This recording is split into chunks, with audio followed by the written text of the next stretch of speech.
ಸಖತ್ ಖಾರ ಬಣ್ಣ ಮತ್ತು ರುಚಿ ಆಚಿ ಚಿಲ್ಲಿ ಪೌಡರ್. ಇನ್ನು ಬಸ್ಗಳ ಬಗ್ಗೆ ನಾವು ನಿರಂತರವಾಗಿ ವರದಿನ ತೋರಿಸ್ತಾ ಇದ್ದೀವಿ. ಎಷ್ಟರ ಮಟ್ಟಿಗೆ ಡಕೋಟಾ ಬಸ್ಗಳು ಓಡಾಡ್ತಾ ಇವೆ, ಏನು ಕತೆ, ಏನಾದರೂ ಹೆಚ್ಚು ಕಡಿಮೆ ಆದರೆ ಗತಿ ಏನು, ಜೀವ ಭಯದಲ್ಲಿ ಜನ ಓಡಾಡಬೇಕು. ಇವತ್ತು ನಾವು ತೋರಿಸ್ತಾ ಇರೋದು ಕಾರವಾರದ ಅಂಕೋಲದಲ್ಲಿ. ಈ ಕಾರವಾರದ ಬಸ್ಗಳ ಸ್ಥಿತಿಗಳನ್ನು ತೋರಿಸ್ತೀವಿ. ಎಷ್ಟು ಅದ್ಭುತವಾಗಿದೆ ನೋಡಿ. ಆ ಡ್ರೈವರು ಕೂಡ ಬಹಳ ಸಾಹಸದಿಂದ ಡ್ರೈವಿಂಗ್ ಮಾಡಬೇಕು. ಇಲ್ಲಿ ನೋಡಿ, ಬನ್ನಿ ನಮ್ಮ ಕಾರವಾರ ಪ್ರತಿನಿಧಿ ಒಂದು ಪ್ರತ್ಯಕ್ಷ ವರದಿ ಕೊಟ್ಟಿದ್ದಾರೆ ಈ ಬಸ್ಗಳ ಬಗ್ಗೆ, ನೋಡೋಣ.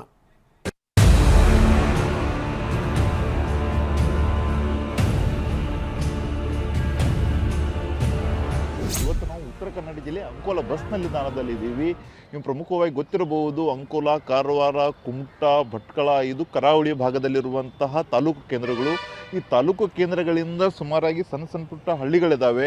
ಆ ಹಳ್ಳಿಗಳಿಗೆ ಹೋಗುವುದಕ್ಕೆ ಸಾಯಂಕಾಲ 5 ಗಂಟೆಯ ಮೇಲೆ ಬಸ್ಗಳ ಸಂಖ್ಯೆಯಲ್ಲಿ ಬಹಳಷ್ಟು ಕಡಿಮೆ ಆಗಿದೆ. ನೀವು ದೃಶ್ಯದಲ್ಲಿ ನೋಡಬಹುದು, ಅಂಕೋಲ ಬಸ್ ನಿಲ್ದಾಣ ಪೂರ್ತಿಯಾಗಿ ಖಾಲಿನೇ ಹೊಡಿತಾ ಇದೆ.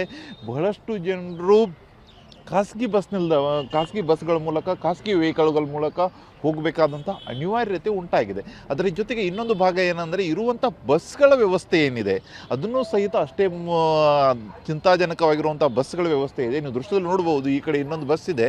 ಬಸ್ನ ಪೂರ್ತಿಯಾಗಿ ಇಲ್ಲಿರುವಂಥ ಗ್ಲಾಸ್ ಪೂರ್ತಿಯಾಗಿ ಒಡೆದು ಹೋಗಿಬಿಟ್ಟಿದೆ. ಈ ಗ್ಲಾಸನ್ನು ಚೇಂಜ್ ಮಾಡುವುದಕ್ಕೂ ಸಹಿತ ಇವತ್ತು KSRTCಗೆ ಆಗ್ತಾ ಇಲ್ಲ. ಈ ರೀತಿಯಾದ ಪರಿಸ್ಥಿತಿ. ಈಗ ನಾವು ಅಲ್ಲಿ ಚಾಲಕರಿಗೆ ಕೇಳಿದರೆ ಚಾಲಕರು ಹೇಳ್ತಾರೆ, ಸುಮಾರು ಒಂದು 2 ರಿಂದ 3 ತಿಂಗಳಾಯಿತು ಗ್ಲಾಸ್ ಇದೇ ರೀತಿಯಾಗಿದೆ. ನಾವು ರಾತ್ರಿ ಬಸ್ ಓಡಿಸ್ಬೇಕಾದ್ರೆ ಬಹಳಷ್ಟು ಕಷ್ಟ ಆಗುತ್ತೆ, ಏನೂ ಮಾಡೋಕ್ಕಾಗಲ್ಲ, ಹಾಗೆ ಓಡಿಸ್ತೀವಿ. ಅದರ ಜೊತೆಗೆ ಮಳೆ ಬಂದ ಸಂದರ್ಭದಲ್ಲಿ ಅಂತೂ ವೈಫರು ಸಹಿತ ಮೂವ್ ಆಗಲ್ಲ. ಅದೇ ರೀತಿಯಾಗಿ ನಾವು ಸ್ಲೋ ಆಗಿ ಹೋಗಬೇಕಾದಂಥ ಪರಿಸ್ಥಿತಿಯೂ ಸಹಿತ ಇದೆ ಅಂತಲೂ ಸಹಿತ ಹೇಳ್ತಾ ಇದ್ದಾರೆ.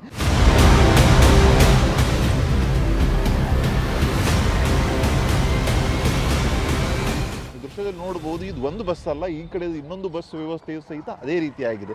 ಇದು ಕೇವಲ ಮೇಲ್ಭಾಗದಲ್ಲಿ ಈ ರೀತಿಯಾದಂಥ ಆಗಿದ್ದರೆ, ಇಲ್ಲಿ ಕೆಲವು ಒಳಗಡೆ ಇರುವಂಥ ಇಂಜಿನ್ ಪಾರ್ಟ್ಗಳಾಗಿರಬಹುದು ಮತ್ತು ಟೈರ್ನ ಪರಿಸ್ಥಿತಿಯನ್ನು ನೋಡಿದರೆ ಇನ್ನೂ ಚಿಂತಾಜನಕವಾಗಿದೆ. ಯಾಕಂದರೆ ಪ್ರಮುಖವಾಗಿ ಉತ್ತರ ಕನ್ನಡ ಜಿಲ್ಲೆಯ ಈ ಕಾರವಾರ, ಅಂಕೋಲ, ಭಟ್ಕಳ ಈ ಭಾಗದಿಂದ ಏನು ಗ್ರಾಮೀಣ ಪ್ರದೇಶಗಳಿಗೆ ರಸ್ತೆಗಳಿದ್ದಾವೆ, ಗ್ರಾಮೀಣ ಪ್ರದೇಶದ ರಸ್ತೆಗಳಿಗೆ ಪೂರ್ತಿಯಾಗಿ ಹಾಳಾಗಿದ್ದಾವೆ. ಇದರಲ್ಲಿ ಪ್ರಮುಖವಾಗಿ ಈಗ ಈ ಸರ್ಕಾರದ ಪರಿಸ್ಥಿತಿಯಲ್ಲಿ ಅಂತೂ ಬಹಳಷ್ಟು ರಸ್ತೆಗಳು ಹಾಳಾಗಿದ್ದಾವೆ. ಈ ರಸ್ತೆಗಳ ಅಂಚಿನಲ್ಲಿ ಇವತ್ತು ಬಸ್ಗಳು ಹೋಗಬೇಕಂದ್ರೆ ಬಹಳಷ್ಟು ಕಷ್ಟ. ಯಾಕಂದರೆ ಈಗ ನೀವು ದೃಶ್ಯದಲ್ಲಿ ನೋಡ್ತಾ ಇದ್ದೀರ, ಟೈರ್ ಪೂರ್ತಿಯಾಗಿ ಸೌದು ಹೋಗಿಬಿಟ್ಟಿದೆ. ಇಂಥ ಟೈರ್ಗಳನ್ನ ಇಟ್ಕೊಂಡ್ಬಿಟ್ಟು ಇವರು ರಾತ್ರಿ ಎಲ್ಲ ಹೋಗಬೇಕಾದಂಥ ಪರಿಸ್ಥಿತಿ ಇವತ್ತು ಚಾಲಕರಿಗೆ ಮತ್ತು ನಿರ್ವಾಹಕರಿಗೆ ಬಂದಿದೆ ಅಂತಲೇ ಹೇಳ್ಬೋದು. ಈ ದೃಶ್ಯದಲ್ಲಿ ನೋಡಬಹುದು ಯಾವ ರೀತಿಯಾದಂಥ ಟೈರ್ ಇದೆ ಅಂತ. ಇದು ಟೈರ್ ದಿವಸದ ಈ ಬಸ್ಸುಗಳು 2 ದಿವಸಕ್ಕೆ 3 ದಿವಸಕ್ಕೆ ಆಗಾಗ ರಸ್ತೆ ಮಧ್ಯದಲ್ಲಿ ನಿಂತ್ಕೊಂಡಿರುತ್ತವೆ. ಆ ರಸ್ತೆ ಮಧ್ಯದಲ್ಲಿ ನಿಂತ್ಕೊಂಡಾಗ ಪ್ರಯಾಣಿಕರು ಅನಿವಾರ್ಯವಾಗಿ ಬೇರೆ ಬಸ್ಗಳಿಗೆ ಹೋಗಬೇಕು, ಅಷ್ಟೇ ಅಲ್ಲದೆ ವೇಟ್ ಮಾಡಬೇಕಾಗಿಯೂ ಸಹಿತ ಆಗುತ್ತೆ.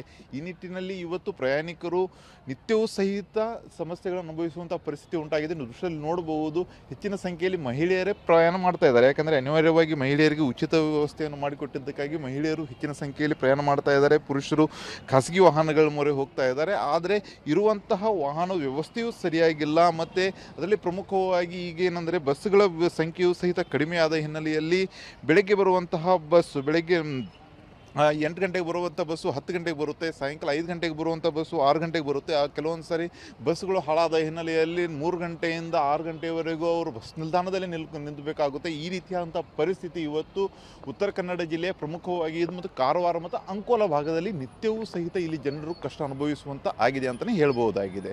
ಒಟ್ಟಾರೆಯಾಗಿ ರಾಜ್ಯ ಸರ್ಕಾರ ಶಕ್ತಿ ಯೋಜನೆ ಕೊಟ್ಟು ಫ್ರೀ ಬಸ್ನೇನೋ ಕೊಟ್ಟಿದೆ, ಆದರೆ ಬಸ್ನ ಪರಿಸ್ಥಿತಿ ಮಾತ್ರ ನಿಜವಾಗ್ಲೂ ಚಿಂತಾಜನಕವಾಗಿದೆ ಅಂತಲೇ ಹೇಳ್ಬೋದಾಗಿದೆ. ಕ್ಯಾಮರಾಮನ್ ಮಂಜುನಾಥ್ ಜೊತೆ Suraj ತುರೆ, TV9 Uttara Kannada. Free bus ಓಡಾಟದ ಮುಖಾಂತರ ಹೆಣ್ಣುಮಕ್ಕಳಿಗೆ ಶಕ್ತಿ, ಆದರೆ ಬಸ್ಗಳಿಗೆಲ್ಲ ನಿಶಕ್ತಿ. ನೋಡಿ, ಹಿಂಗಿದೆ ಸ್ಥಿತಿ.